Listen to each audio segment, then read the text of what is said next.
सबैजनालाई नमस्ते। आज चाहिँ म मुलाको अचार बनाउन जाँदैछु। यो चानाहरूलाई मैले 2 दिनदेखि घाममा सुकाइराखेको थिएँ।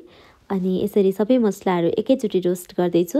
छुट्टा-छुट्टै रोस्ट गर्दा पनि हुने, तर मसलाहरू थोरै राखेको भएर एकैचोटि रोस्ट गर्दैछु।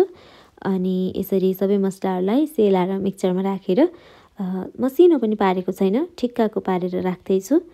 यो खुर्सानी पनि मैले घाममा सुकाएको थिएँ चाना सुकाउँदादेखि सँगै। अनि यसरी बेसार राखेँ, नुन राखेँ, अनि तोरीको तताएर सिलाएको तेल राख्दैछु।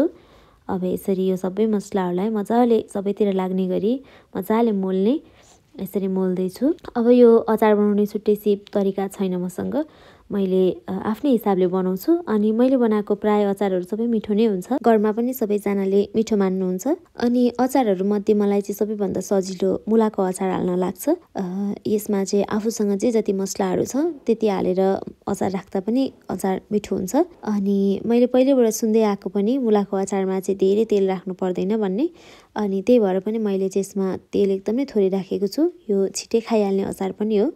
यसरी मेरो अचार रेडी भएको छ। यतिखेरसम्म हेरिदिनु भयो, धन्यवाद।